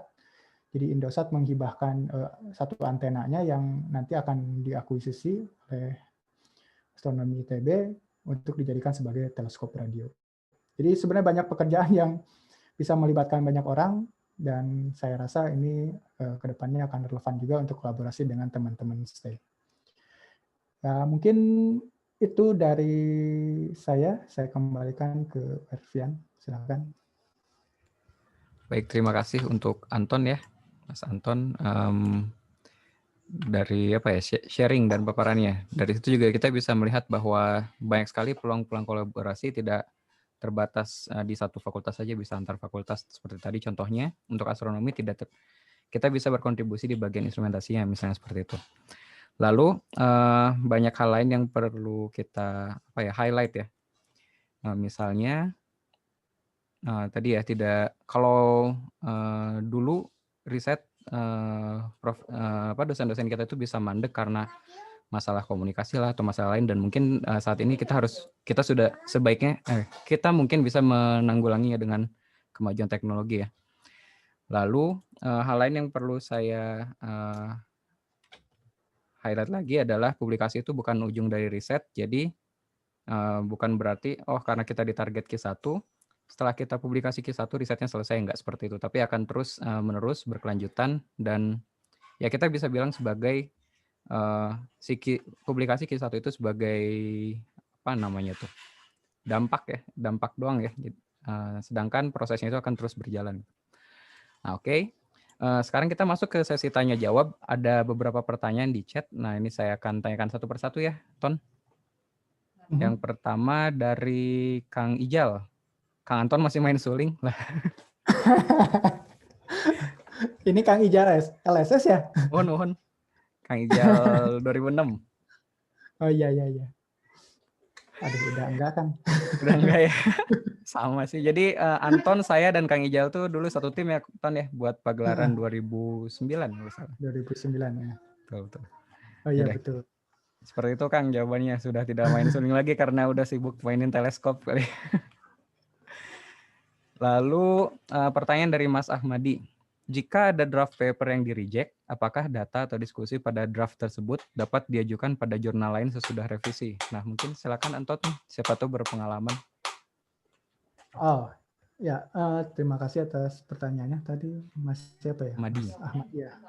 Wah, tentu bisa banget, Mas. Kita bisa, yang tadi sebenarnya rejection itu kan dengan alasan gitu ya. Nah, alasan-alasan itu menurut saya itu kebanyakan itu sangat membangun. Jadi kalau harus major juga sebenarnya itu baik untuk paper kita. Nah, masalahnya adalah kalau kita masih punya waktu, kita masih punya dana, kita bisa tuh mengaplikasikan itu. Dan kita bisa submit ke jurnal lain yang kadang setara gitu ya. Setara itu maksudnya Q1, tapi dengan impact yang lebih rendah. Kita bisa submit ke sana, atau malah misalnya, apalagi kalau kita submit ke Q2 atau Q yang lainnya. Itu pernah saya lakukan. Dan ketika saya submit ke tempat lain, itu diterima dengan baik. Jadi kita juga bisa berterima kasih ke reviewernya yang menjadi komentator terbaik lah gitu, untuk kita bisa submit ke tempat lain. Kuncinya berarti di waktu ya. Di waktu. Tentu Mas. Karena kalau major kayak hampir bisa saya sebut ya kayak kita dari nol lagi sih. Meskipun sebenarnya nggak dari nol lagi. Soalnya kan mungkin merubah metode dan lain-lain. Karena dulu paper saya di Reject itu saya tuh pernah ini kan tahun 2015 saya submit ke American Optical Society kan ini. Itu dari reviewernya itu bilang ini masih belum kelihatan gitu impact-nya tuh apa gitu kan yang itu. Nah, jadi saya rencananya mau saya, jadi kan sebenarnya cuma tinggal gimana cara kita nulisin doang kan itu sebenarnya gitu kan. Betul. Nah udah gitu, tapi saya pulang ke Indonesia kan, mau masuk ITB, ya disitulah waktunya habis gitu kan. Jadi itu sebenarnya draft itu kalau saya sampai sekarang itu masih ada gitu draftnya gitu, belum disentuh lagi gitu. Nah jadi kemarin kan saya 2015 pulang kan, nah, terus pas tahun saya tuh awal 2017 gitu ya, pas ada waktu kosong dikit mau saya coba publikasikan lagi, ternyata sudah ada orang lain yang publis gitu kan. Ya. Dengan menggunakan metode dan hasil yang sama dengan saya gitu ininya gitu. Makanya pas saya kaget nih, diduluin orang gitu. Iya sih, kadang memang publikasi itu lebih berbicara timing gitu loh Mas. Iya. Dan saya juga harus menggarisbawahi, tidak semua reviewer itu selalu benar gitu di komennya itu. Bisa tadi misalnya kata Mas kan itu mungkin masalah penulisan, bisa jadi karena kita bukan native gitu ya, terkadang apa yang ingin kita sampaikan kan terlalu bertele-tele atau sifatnya itu Nggak implisit to the gitu. point gitu ya. Nggak to the point. Nah, kadang orang juga jadi salah paham karena sangat mungkin si reviewer itu waktunya terbatas, mereka akan screening secara cepat gitu, screening secara cepat untuk konten. Karena kan urusan gramatikal itu sebenarnya urusan nanti ada lagi gitu kan, editor dan proofreading.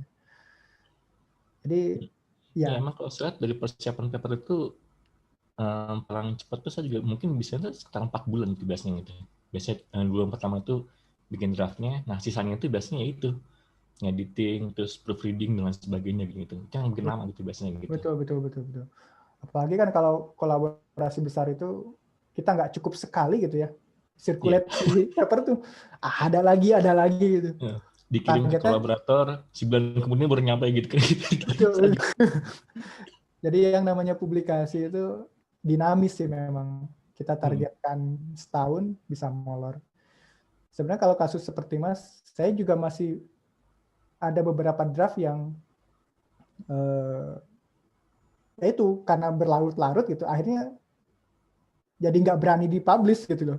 Karena dengan berlarut-larut sangat mungkin kalau author kita juga nggak percaya dengan hasil gitu. Cuma bahasanya aja lebih halus gitu kan daripada referee gitu. Emang ada bikin kalau begitu ada satu draft paper di reject, kita bagusnya langsung cepat gitu kayaknya gitu ya. Betul. Mungkin nggak nyampe 3 bulan sudah kita resubmit ke jurnal lain gitu kayaknya ya. Betul, ya, kalau waktunya ada ya dikejar sih Mas. Karena sangat mungkin ya tadi apalagi untuk ide-ide yang sekarang kayak machine learning gitu ya. Wah, itu cepet banget itu. Apalagi sekarang kan orang-orang yang machine learning itu mereka men-share code-nya gitu kan. Kita bisa cuplik itu terus kita run secara brutal lah gitu. Mereka bisa publish duluan. Emang betul timing itu Mas. Dan bagi dosen-dosen muda ya masih masalah sih. Ini masih tantangan berat itu. Betul. Banyak workload lain soalnya. Mas ya. Silakan. Kita coba ke pertanyaan selanjutnya dulu ya Mas ya. Kalau misalnya ada waktu kita silakan ada sesi tanya jawab bebas lah setelah ini. Oke, pertanyaan kedua dari Mas Ardianto Satriawan, Mas Iwan. Bagaimana caranya riset dengan output kualitas yang tinggi, misal Q1, tapi dengan dana yang minim? Dari pengalaman riset di Indonesia, sulit sekali untuk memperoleh dana yang cukup untuk memperoleh alat yang memadai. Seringkali harus menggunakan dana pribadi. Nah, betul sih. Lalu menggaji sumber daya manusia, mahasiswa S2 dan S3 tidak digaji, tidak ada researcher, postdoc, dan lain-lain. Nah, itu pernah mengalami nggak, Ton? Anton sih luar negeri semua, nggak ada kayak gitu. Justru ya saya juga kayaknya tantangan saya akan dimulai ketika saya pulang April nanti. Nah itu mungkin kerasa ntar Ton. Tapi gini Mas, bisa saya katakan saya publikasi itu tanpa dana gitu. Beberapa publikasi saya itu maksudnya bukan tanpa dana ya. Saya memilih jurnal-jurnal yang tidak berbayar. Tapi bukan berarti itu kualitasnya rendah. Sangat mungkin di beberapa bidang itu ada jurnal yang Q1 impact-nya tinggi, tapi dia tidak berbayar. Kalau dalam kasus saya itu misalnya MNRAS gitu ya. Jadi itu miliknya UK, itu tidak berbayar. Dan itu Q1 dengan impact 5, sekian lah. Jadi ada memang karena tadi ada sekarang tuh jurnal-jurnal tuh sudah membuka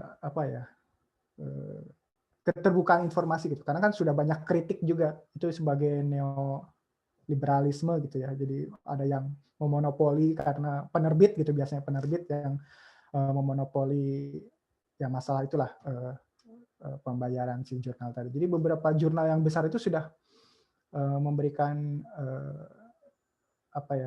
gratis gitu untuk publikasi di mereka. Tentu saja kalau kita ingin membeli si print-printannya itu berbayar, tapi kan sekarang juga banyak jurnal yang semuanya basisnya online. Jadi sangat mungkin dana itu kita bisa kikis tuh si dana publikasi tadi.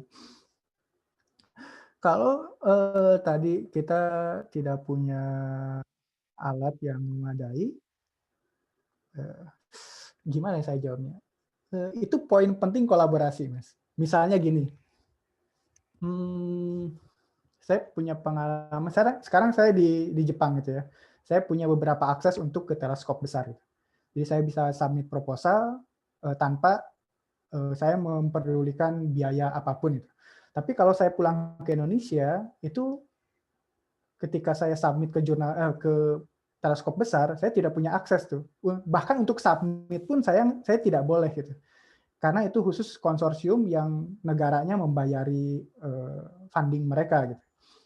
Nah, ketika hal itu terjadi, saya harus punya kolaborasi kuat. Misalnya kemarin saya tidak punya akses ke teleskop 11 meter di Afrika Selatan. Gitu. Tapi saya punya ide nih, saya pengen ngamati benda ini. Saya kontaklah kolaborator saya gitu. Siapa yang punya waktu di teleskop itu? Kita berbagi nih, berbagi saintifiknya. Kalau kita bisa meyakinkan mereka bahwa saintifik kita itu kualitasnya bagus, mereka dengan senang hati akan memberikan waktu mereka untuk mengamati di teleskop itu. Itu terjadi. Jadi kolaborasi itu menjadi penting. Jadi kolaborasi itu kalau saya katakan itu basisnya itu cuma ngobrol sih, pola komunikasi gitu. Gimana kita bisa meyakinkan orang, ya kayak politisi gitulah, tapi kita mainnya di ranah sains gitu. Kita meyakinkan saintifik kita impact-nya bagus, mereka akan senang hati. Itu sudah terjadi. Kemarin saya submit paper, saya menggunakan datanya dari teleskopnya Chile. Jadi kita punya kolaborator yang ternyata direkturnya si teleskop itu. Kita bilang, kita ingin mengamati benda ini nih. Oh, saya punya waktu direktur. Jadi direktur itu punya waktu khusus. Dia memberikan kita dengan cuma-cuma dua hari pengamatan, 2 malam pengamatan mereka untuk kita. Malah ketika saya menulis papernya, saya bilang, saya menggunakan data kamu nih untuk publikasi saya simpan ya namamu gitu di co-author. Karena mereka sifatnya apa ya? Memang kolaborasi internasional itu sifatnya berbagi gitu ya. Dan mereka merasa dia hanya memberikan waktunya, dia tidak berkontribusi terhadap sains apa-apa, malah dia menarik namanya dari paper saya. Dia bilang saya tidak eligible untuk berada di sana. Jadi tadi modal zero rupiah itu sebenarnya bisa dengan kemampuan komunikasi kita terhadap kolaborator kita gitu. Nah, kalau tadi sumber daya, tadi kan urusannya alat gitu ya, dengan kita meyakinkan. Nah, untuk beberapa lab, beberapa kolega kita, mereka tuh sangat mungkin punya grup yang besar. Justru kita bisa menggunakan si student mereka di sana gitu. Itu yang saya lakukan di sini sih. Jadi sensei saya itu waktunya kebanyakan ngajar gitu ya, karena private university, dia punya student tuh S1 S2 itu malah diserahin ke saya gitu. Jadi saya nggak sebenarnya secara praktis saya tidak harus mencarikan dana untuk mereka. Dana mereka tuh ya udah dari sensei saya. Jadi saya menggunakan dana terpisah gitu, dana orang lain untuk membayari si orang-orang tadi. Jadi tadi dengan kolaborasi kita bisa melakukan banyak hal sih Mas. Tapi ya tadi komunikasi awal kita untuk menjalin partner itu yang menjadi penting. Tapi setelah itu masalah alat, masalah apa dan sebagainya. Nah, kebetulan juga ketika saya pulang nanti saya masih terlibat dengan urusan machine learning kayak gitu. Ketika saya pulang kan saya tidak punya istilahnya mesin yang memadai gitu ya untuk urusan itu. Sekarang malah kita merencanakan untuk membeli superkomputer di sini dan saya diberikan akses ketika nanti pulang gitu, untuk order beberapa tahun. Jadi ya tadi kolaborasi itu ya pertemanan lah Mas. Sahabat itu menjadi penting gitu dalam sains, dalam riset. Jadi di dalam kesempitan ada peluang yang bisa diambil. Tuh, apalagi di era sekarang kan ya semuanya terbuka sebenarnya. Betul sih. Silakan Mas Iwan. Makasih Mas. Ya, sami-sami. Main ke Seoul, Mas. Kalau udah keadaan udah membaik. Rencananya sebenarnya autumn kemarin kita mau ke sana. Ya gitu. Ya, ya begitulah. Gitu. Di Seoul ya. Seoul. Gitu. Tahun keberapa Mas sekarang? Ini insya Allah saya udah baru selesai tahun ketiga. Insya Allah tahun depan tahun terakhir. Gitu. Ya, berarti ketemu langsung pulang apa? Nah itu dia. Paling juga saya sih kepikiran mau postdoc dulu. Soalnya gini Mas, kalau langsung pulang tuh pikiran saya belum akan riset Q1 gitu. Pikiran saya kalau pulang adalah gimana caranya saya beli rumah di Bandung. Nah, itu sama sih. Tapi kalau saya kebalik Mas. Saya mikirnya tuh saya harus mempush karena kebetulan ITB ada mekanisme insentif gitu. Saya harus mempush diri saya untuk menyerap sebanyak mungkin insentif itu. Karena saya juga berkeinginan membeli rumah, Mas.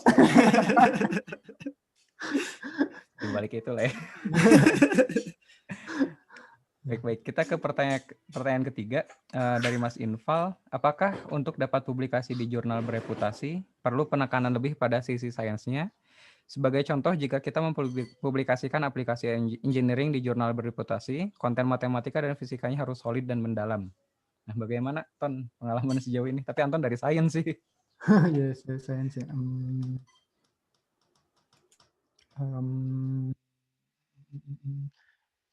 Sebenarnya kalau sekarang saya lihat karena beragam gitu ya si jurnal itu. Jadi memang untuk jurnal-jurnal yang impact-nya tinggi itu akan dilihat memang sisi saintifiknya gitu. Seberapa besar impact-nya gitu. Tapi di tempat lain itu misalnya kita publish untuk urusan ini data baru nih gitu. Data pengamatan itu belum berbicara sains gitu. Kita hanya menerangkan ini metode kita untuk mencari sesuatu. Ini hasil pencariannya gitu. Itu belum ada sainsnya tuh, tapi itu secara citasi tinggi. Karena data-data kita nantinya akan di follow up. Jadi memang ada jurnal-jurnal yang tidak terlalu menekankan, bukan tidak terlalu ya. Jadi bukan jurnalnya, jadi ada beberapa jenis publikasi yang bentuknya tadi, misalnya kita mempropos metode baru. Seperti report gitu ya Mas ya? Betul, report ya. Iya. Terus mempropos metode baru itu kan sebenarnya belum berbicara saintifik kan. Kalau sekarang urusan machine learning kan misalnya kita membandingkan efisiensi misalnya apa ya dari loss function-nya atau dari si activation function-nya kan algoritmanya itu, ya. Betul. Jadi itu belum sains Mas. Jadi ada yang kayak gitu juga ada. Jadi itu tergantung pemilihan jurnalnya ya Mas. Jadi bisa bertahap gitu ya. Jadi kalau kita punya result dan kita belum tahu secara mendalam nih sebenarnya result ini apa gitu yang ada di dalamnya, kita bisa publish dulu di jurnal-jurnal yang lebih relevan gitu ya. Yang Betul. Jadi kita tidak perlu mengejar misalnya kita harus ke Nature gitu kan. Kalau Nature kan umum gitu ya. Kita cari aja yang spesifik gitu.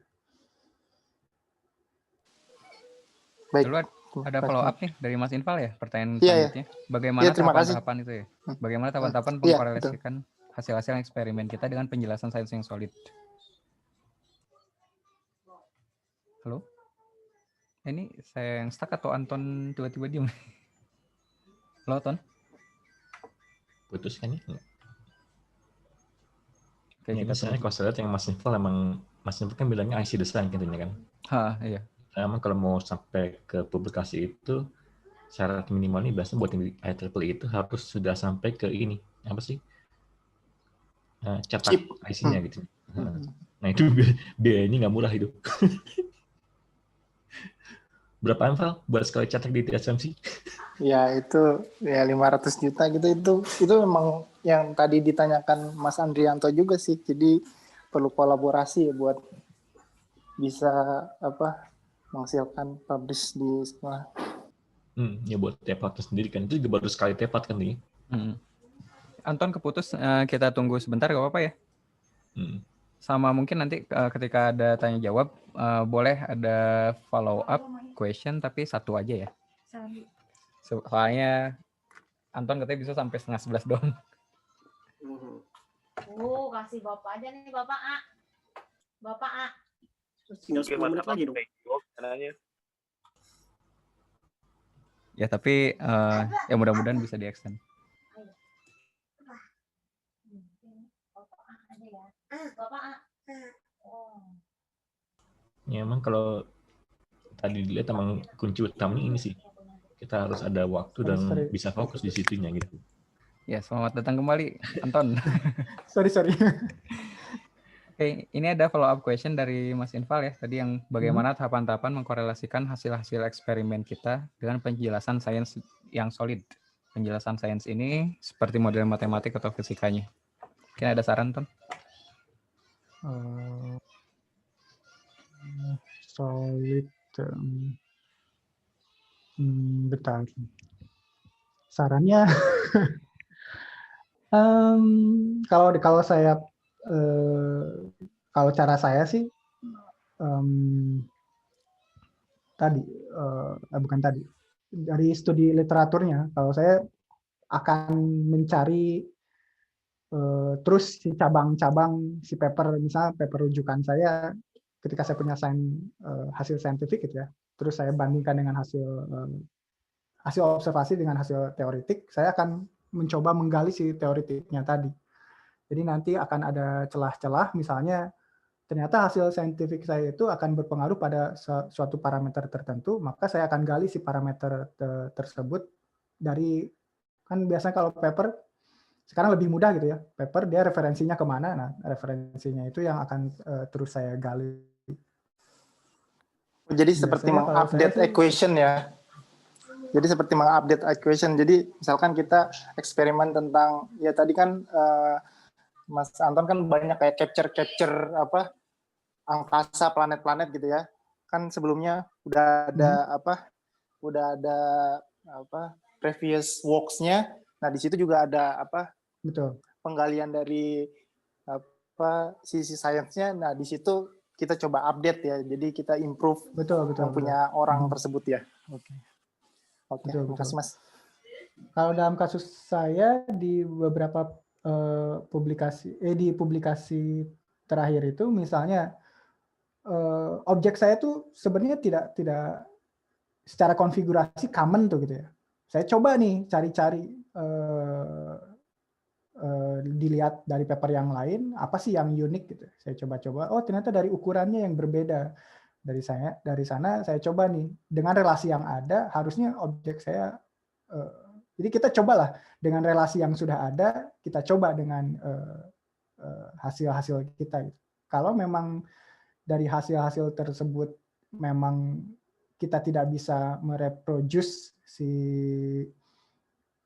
relasi yang sudah ada, yang pertama itu bisa menjadi discovery yang baru, atau memang kita itu harus kita ulang lagi nih perhitungan kita. Nah, dulu sempat kita ragu, wah jangan-jangan kita yang salah nih. Akhirnya kita coba dengan metode lain, kita bikin sebuah mock gitu ya.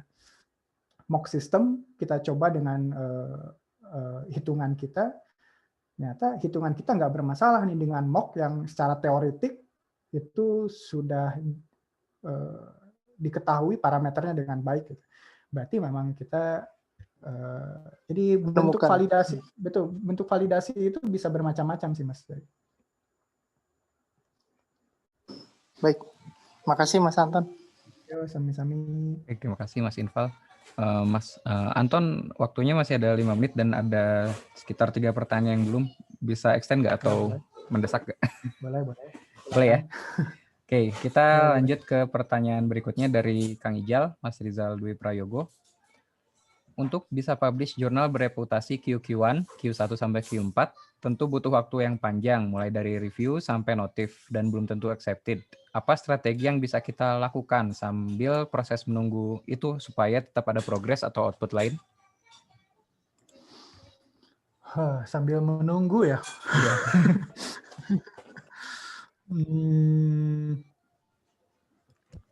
sambil menunggu.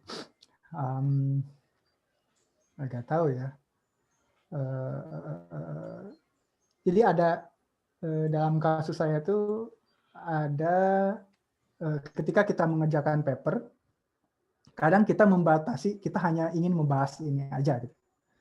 Jadi kalau kita ingin bahas semuanya kan kadang terlalu panjang gitu ya. Nah, biasanya saya akan meng-cut itu. Jadi itu akan menjadi pekerjaan sampingan yang ini kita publish. Jadi selama proses publish itu kalau jurnal yang biasanya tidak berbiaya itu rentangnya 6 bulan gitu ya. Proses revisinya gitu. Tapi untuk paper yang berbayar bisa jauh dari itu tergantung waktu kita. Nah, yang sampingan tadi itu bisa kita kerjakan. Terus kalau misalnya basisnya seperti saya kan saya pengolah data gitu. Jadi data-data yang lain bisa saya olah lagi gitu dengan metode yang kira-kira sama sebagai bentuk validasi. Jadi kita menulis sesuatu yang sedikit berbeda, tapi sebenarnya juga kita melakukan validasi terpisah terhadap paper kita. Jadi sebenarnya itu bisa paralel. Jadi kalau nanti ada komen dari reviewer, sebenarnya kita sudah mengantisipasi hal tersebut dari pekerjaan kita yang lain. Kalau dari saya sih itu, si Kang Ijal. Baik, Kang Ijal, ada tanggapan? Satu follow-up question kalau misalnya diperlukan. Oke, nuhun katanya. Sudah. Berarti kita Sami-sami. Oh, mic-nya gak nyala. Oke. Kita lanjut ke pertanyaan berikutnya dari Ogin ya, Mas Ogin, Muhammad Ogin Hasanuddin. Bagaimana kita tahu kriteria paper yang cocok jadi Q1? Mungkin secara general ada yang sama untuk masing-masing publisher. Cocok dengan riset maksudnya Mas Ogin ya?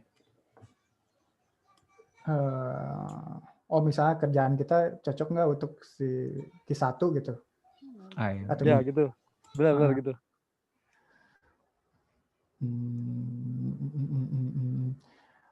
Ini agak pertanyaan yang bagus. Tapi ini akan bias gitu ya. Kalau untuk orang yang pertama kali, mungkin akan sulit gitu ya. Tapi kalau kita pernah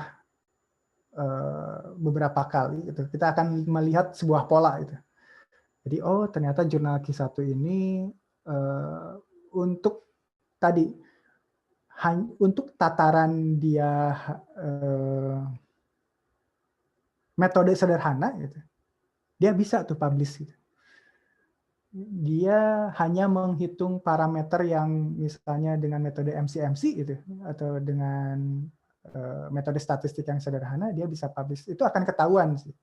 Tapi untuk yang pertama kali itu bukan masalah, kalau yang pertama kali ya, kalau yang pertama kali itu kan biasanya juga kita kan akan studi literatur gitu ya. Dari studi literatur itu kita akan lihat nih untuk kriteria paper yang kurang lebih sama dengan pekerjaan kita itu akan merujuk pada akan mengumpul pada jurnal tertentu tuh. Jadi si literaturnya itu akan mengumpul pada jurnal-jurnal tertentu. Nah, itu bisa menjadi insight kepada kita, ternyata paper-paper Q1 itu masih bisa nerima kerjaan kita gitu. Menurut saya sih itu sih, Mas. Mungkin perlu bareng dengan yang udah pengalaman kali ya, Mas, kalau kayak gitu mah ya. Yang udah pengalaman dengan Q1 gitu bareng gitu. Nah, sebenarnya kalau yang sudah berpengalaman, justru mereka pertanyaannya tuh kadang bikin kesel. Kalau saya sih bikin kesel. Gitu ya, malah bikin kita repot ya. Bukan bikin repot. Misalnya saya tanya, kayaknya pekerjaan saya disubmit kemana ya? Terus mereka malah bilang, ya terserah kamu sih, kamu mau submitnya kemana juga nggak apa-apa. Itu kan sebenarnya nggak menjawab pertanyaan kita gitu. Jadi kadang orang-orang yang, karena mungkin bagi mereka itu bukan masalah gitu lah. Karena mereka sudah punya pengalaman, ya udah kemana aja bisa. Tapi kan bagi kita, nggak kemana aja kayaknya gitu, akan ke jurnal-jurnal tertentu. Jadi sebenarnya pada dasarnya bisa dicoba submit kemana aja. Tapi kalau kita memang kurang pede ya tadi dilihat aja polanya dari si literatur itu, dia akan bermuara kemana. Baik. Jadi contohnya yang seperti paper pertama Anton ya di submit ke conference proceeding, taunya ada paper sejenis, kontennya hampir sama tapi masuknya ke Q1 kayak gitu ya Ton ya. Karena dulu belum Iya, pengalaman. benar-benar. Oke, berarti kalau baru pertama nekat dulu, setelah udah pernah submit lah beda lagi nanti pikirnya kali. Nekat tapi ya siap sakit hati lah. Kayaknya dengan kita jadi dosen ITB udah siap deh kita. Oke. Ada follow up question? Oh, sudah. Oke. Ini pertanyaan terakhir dari Mas Isa Ansari. Menurut Mas Anton, minimal berapa banyak item novelty yang bisa diterima di Q1? Boleh share juga Mas bagaimana tips dan trik dan seluk-beluk penelitian dengan grant dari luar negeri?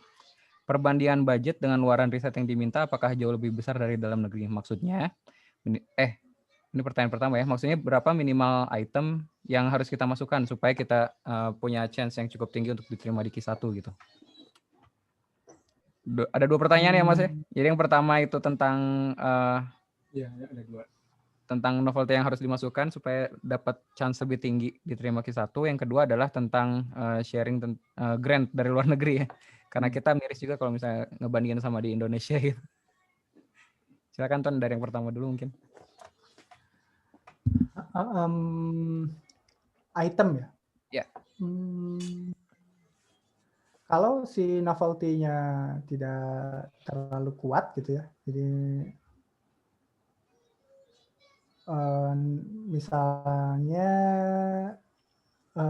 kalau di bidang saya gitu ya, misalnya menemukan galaksi model tertentu gitu dengan metode machine learning gitu. Berarti itu kan sebenarnya dari metodenya itu nggak ada novelty gitu. Orang-orang mengembangkan machine learning secara brutal gitu kan.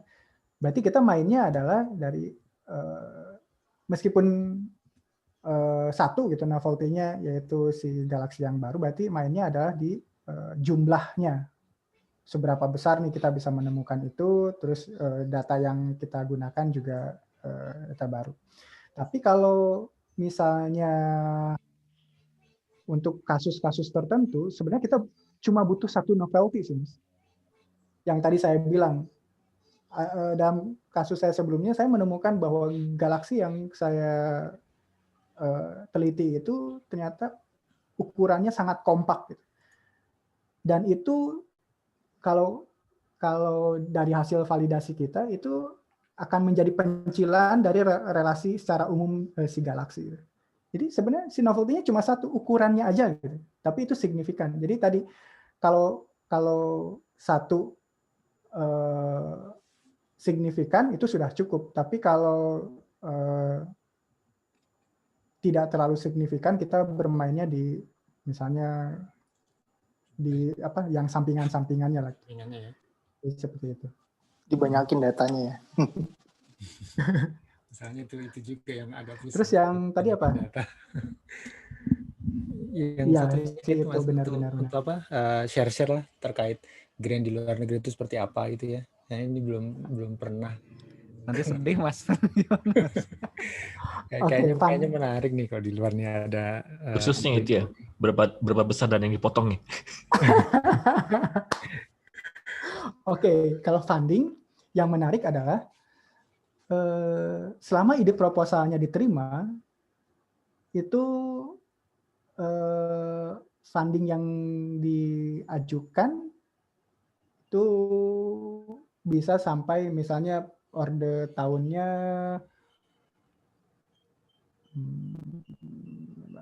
sampai 500 juta gitu, 500 juta. Tapi sebenarnya kalau funding gitu ya, kalau funding itu secara umum tidak beda jauh dengan Indonesia sekarang. Ordernya 100 juta, 150 per tahunnya gitu. Tetapi luaran mereka tuh nggak strict harus Q1 kayak kita kan gitu ya. Q1 gitu. Enggak. Selama keberjalanannya itu terlihat ada progres dan itu menjanjikan, itu sudah cukup. Ya itu kan berarti memang kita kerjakan dengan baik gitu ya. Kayak misalnya sensei saya itu dia selalu dapat funding bergengsi gitu ya, yang fundingnya gede-gede. Tapi dalam 1 tahun dia tidak saya lihat publikasinya tidak, misal 1 tahun tuh harus berapa enggak gitu. Malah dia 2 tahun kosong, tapi sekali publish dia di letter dan dalam order 1 bulan dia citasinya langsung tinggi gitu. Berarti emang yang dikejar itu adalah si kualitasnya tadi. Dan si pemberi funding itu dia mengevaluasinya itu dari laporan. Jadi bukan dari luaran itu. Oh, laporannya memang, karena juga yang reviewnya itu kan memang orang-orang yang expert di bidangnya gitu. Jadi mereka lihat potensinya tuh. Wah, dia udah tahap ini nih. Jadi kedepannya akan menjadi suatu yang besar. Nah, bedanya itu. Tapi kalau dari besar, kayaknya Indonesia sekarang sudah bersaing. Tapi itu multi year ya, Mas? Multi year ya? Ada yang multi year, ada yang tahunan. Oh, ada yang tahunan. Nah, kayak misalnya ada yang tahunan. Kalau di Indonesia, sebenarnya kan sekarang ada mekanisme apa ya? Collab sama luar negeri ya, kolaborasi. Apa namanya tuh? Kolaborasi internasional. Matching fund gitu ya, matching fund kayak misalnya dengan Newton Fund. Itu dananya gede gitu, 200, 300 gitu dalam 1 tahun lah ya itu, dalam 1 tahun. Tapi setahu saya mereka tidak strict keluaran, tapi proses. Dalam kasus misalnya di astronomi itu ada yang menerima Newton Fund, itu bentuknya bukan publikasi, tapi bentuknya misalnya kegiatan yang berkelanjutan untuk apa ya, edukasi di Kupang gitu ya. Jadi emang apa ya, di luar negeri itu kadang karena mungkin ada biasnya juga sih, karena mereka kulturnya sudah, publikasinya sudah mapan gitu ya. Jadi ketika penilaian itu terhadap proses itu menjadi relevan gitu loh. Kalau di kita kan kalau basisnya ke proses bisa aja malah jadi lalai di keluaran gitu ya. Jadi mungkin seperti itu yang membedakan gitu dengan Indonesia. Tapi kalau dari segi besar kayaknya sudah mulai hampir sama sih sekarang ya. Betul. Ada juga yang besar seperti apa ya? Kalau dulu ada IPTI ya, IPTI saya sempat bantu dapat pendanaan tahun pertama itu sekitar 11 miliar. Dan itu untuk 1 tahun. Cuman apa ya? Beda kali ya. Maksudnya karena kita terkait sama birokrasi dan lain-lain tuh jadi akhirnya fokus sama si kelengkapan administrasinya, bukan sama risetnya sih, bukan sama substansi. Iya. Oke. Ada pertanyaan follow up lagi dari Mas Isa? Terakhir mungkin ya? Oke sih, kayaknya udah ya. Tadi juga lumayan menantang. Cuman kalau dari Mas Anton sendiri ngelihat apa namanya? Kalau dari kita gitu ya, chance-nya misalnya submit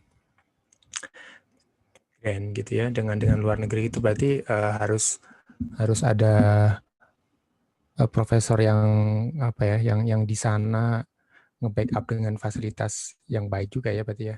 Kalau misalnya kita kasarnya gini nih, ada bukan opening itu ya, bukan opening terus kita ambil aja gitu ya, coba gitu, bisa dapat nggak ya kira-kira kayak gitu. Misalnya kadang kita mikirnya gini deh, kalau misalnya kita ingin kerjasama dengan luar negeri itu kan ya kita punyanya apa dan mereka punyanya apa gitu ya. Ya, kalau misalnya lihat dari hitungan timbal balik kan yang bisa kita balikin ke mereka itu kan sebenarnya secara ya materi dan lain-lain kecil banget gitu. Ya mungkin ada tanggapan sedikit lah dari Mas Anton ya gimana?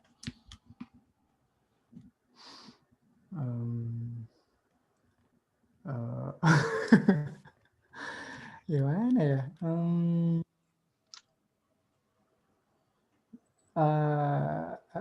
Memang ya ya tadi benar sih, tidak, kalau kita join kolaborasi,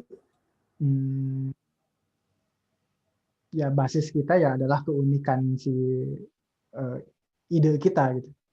Karena kalau tadi funding kayaknya susah juga gitu ya mengimbangi mereka. Tapi yang kasus Kupang itu setahu saya yang Newton Fund itu, karena kita punya poin besar adalah untuk kemanusiaan gitu, untuk pendidikan, penyetaraan pendidikan itu. Ternyata itu kan menjadi sorotan dunia juga sebenarnya. Jadi ada beberapa kampus yang memang kalau perusahaan itu apa ya, dana CSR gitu ya, memang ada kampus-kampus yang atau kolaborator di luar negeri itu yang memang concern untuk hal-hal seperti itu gitu. Jadi mereka tidak menuntut output atau balikan dana yang seimbang gitu.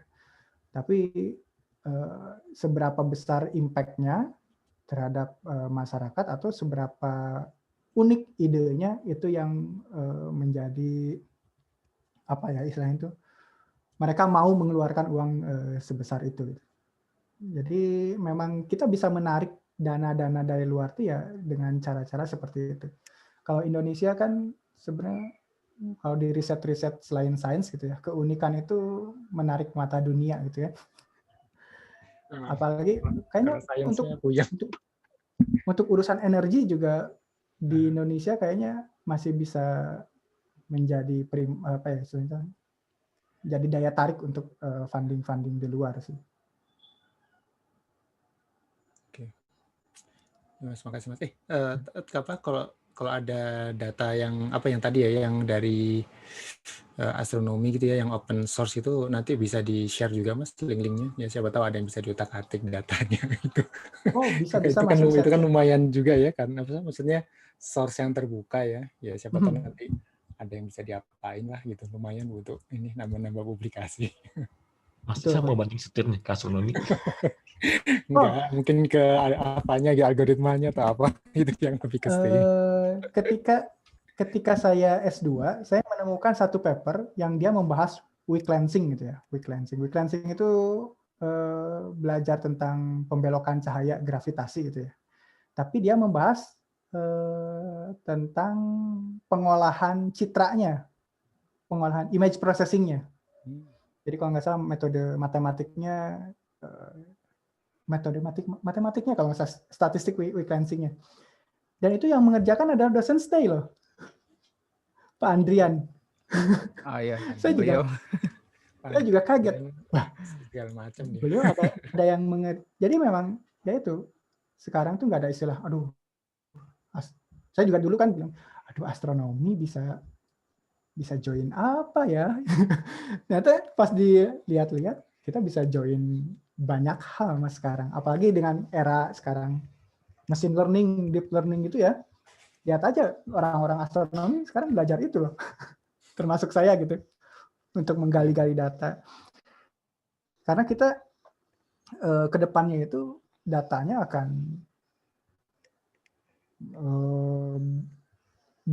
beberapa ribu kali dari data sekarang, dan itu sudah tidak bisa dikerjakan secara manual itu Mas. Itu semua harus pakai mesin. Sekarang kita sedang menginisiasi itu. Jadi pengennya kita duduk manis minum kopi gitu, mesin aja yang jalan. Kalau dulu kan harus dipantengin satu-satu. Yang superkomputer itu ditaruh di mana ya? Maksudnya itu aksesnya di open ke itu ini kan Civitas atau cuman ini aja dari astronomi aja? Oh, kalau jadi yang sekarang kayaknya opennya buat saya aja sih kalau sekarang. Tapi nggak tahu ya ke depannya. Oke, nggak apa-apa Mas. Tapi kalau misalnya nanti bisa join, mungkin bisa ada MOU lain sih. Kalau di astronomi itu biasanya kalau teleskop besar gitu ya, dia melakukan survei langit, datanya sangat besar. Biasanya dalam orde beberapa tahun itu tuh akan dirilis publik gitu Mas. Jadi siapa aja bisa. Kalau data misalnya contoh datanya Jepang itu tiap 2 tahun sekali kita rilis si public datanya. Oh itu juga udah di-share tuh sama Mayang. Ya sama Mayang tuh. Oh, Di ya, Nature oke. S Data. Jadi kalau di astronomi ya karena basisnya kita itu ingin apa ya? Menjelaskan tentang alam semesta itu, dan alam semesta itu kan bukan ranahnya untuk diperjualbelikan itu, jadi itu untuk semua gitu. Jadi pada dasarnya nanti datanya akan di-share untuk semua. Contoh data SDSS misalnya, dia mengamati galaksi itu mulai beberapa puluh tahun ke belakang gitu ya, tahun 90-an dia mulai. Tapi orang-orang masih mengerjakan data yang lama loh. Jadi datanya itu nggak selesai, Mas. Dan kalau sekarang dilihat dengan era machine learning, mereka menemukan banyak hal. Dan itu yang mengerjakan orang matematik, orang informatika. Karena mereka melihat celah, mereka punya tools, dan astronomi punya data.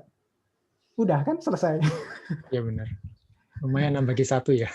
Oh, bisa nambah insentif.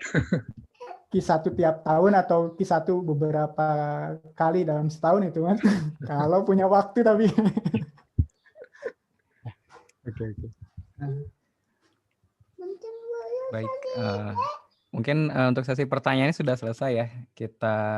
Saya buat simpulan, jadi bukan simpulan sih. Jadi saya ingin menceritakan ke teman-teman semua bahwa dasar dari pelaksanaan atau pengadaan acara ini adalah mulai dari keterhimpitan kita ya, dosen muda yang ternyata kalau mau dapat dana riset itu harus luarannya Q1. Nah itu kan mulai dari sesuatu yang menghimpit, tapi ternyata ada peluang nih. Ada peluang bahwa ketika nanti kita selesai risetnya, bisa jadi kita udah eligible untuk jadi profesor lah, guru besar kan syaratnya 1 Q1. Ada 1 Q1 lah. Dan ini intinya ya, karena mengapa saya adakan sesegera mungkin. Terima kasih untuk Anton yang bersedia hadir dengan waktu yang sangat singkat, sangat mendadak. Karena ini bertepatan dengan penyusunan proposal ya, proposal untuk riset dosen muda. Mudah-mudahan bisa memberikan motivasi untuk peserta yang hadir saat ini. Jadi tadi kan sudah disebutkan untuk yang pertama publish mah nekat dulu aja. Terus meskipun nanti ada konsekuensi, siapa tahu bisa dinego ya Mas Rinonya ya. Jangan sampai kita di blacklist kelamaan gimana. Kecuali kalau ada yang udah mau sekolah lagi tahun 2022 gitu. Jadi ya udahlah kamikaze aja. Dan harapannya nanti ke depannya semoga ITB tidak hanya melihat dosen muda atau dosen pada umumnya sebagai paper generator untuk mendongkrak peringkat aja, tapi bisa juga membangun ekosistem yang mapan supaya tadi sempat disinggung oleh Anton, kultur publikasi kita juga menjadi mapan gitu. Jadi nggak terkait dengan luaran, tapi kita terkait dengan proses dan kualitas proses dan dampak yang kita hasilkan terhadap ilmu pengetahuan atau kesejahteraan masyarakat lah kalau lebih jauh lagi. Mungkin sekian rangkumannya. Ada kata penutup, Ton, dari Anton? Udah banyak sih kata-katanya tadi ya. Ya, tidak ada salahnya mencoba itu ya. Saya ingin mengutip ini. Sebuah cerita itu. Jadi ada ITB itu aneh gitu. Mendorong dosen-dosen muda saat itu ya. Mendorong dosen muda untuk publikasi. Tapi ada kalanya beberapa tahun yang lalu peneliti muda mengajukan proposal, itu suatu yang baru gitu ya, kebaruan, tapi ditolaknya dengan cara peneliti utama tidak punya pengalaman. Justru di sanalah mereka mau mencoba gitu, tapi ITB sudah mengangkat tidak punya pengalaman. Loh, gimana caranya? Nah, karena sekarang ITB sudah membuka keran itu, ya tidak ada salahnya kita coba. Jadi kan beda dengan dulu. Betul, itu jadi ada kesempatan juga, meskipun jadi sempit juga. Jadi dana yang disediakan itu 2/3 dari dana guru besar ya. Tapi nggak apa-apa lah, siapa tahu dengan dana yang tersedia itu kita bisa menghasilkan banyak publikasi yang berkualitas. Tidak hanya masuk ke jurnal bereputasi saja, tapi juga bisa berdampak lebih jauh pada ilmu pengetahuan. Nah, sebelum saya tutup, mohon izin untuk semua yang hadir membuka kameranya, start video. Saya mau screenshot ya. Ini ada Mas Wikan, Pak Saluki, Ogin, Muhammad Ogin, silakan. Tolong start video. Oh, lagi di jalan. Mas Windra, ini siapa nih Muhammad? Ada yang belum buka. Julian, Mas Julian. Mai, start video Mai. Mas Infal. Ya, di sini. Duduk tuh. Ini Ogin 2 device, ini Ogin bukan sih? Stay Ya, ITB. sama Om Dadang. Sama Bang. Sama tadi yang dari laptop tadi. Oke. Iya. Oke, Mayang. Mai, start video Mai. Mas Infal. Kita tunggu 2 orang lagi ya. Halo. Duluan aja Wer, lanjut Wer.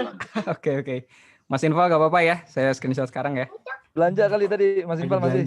Oh ya bener lagi belanja, lupa. Lagi goreng kayaknya. Oke, kita menatap kamera 1, 2, 3. Oke, saya cek dulu hasilnya. Oke, lumayan lah. Oke, terima kasih atas kehadiran rekan-rekan. Semoga ini bisa memotivasi kita untuk melakukan riset ya. Ada peluang untuk menjadi mengajukan proposal dosen muda. Dan yang bukan dosen muda tidak kayaknya masuk semua sih ini kategori dosen muda.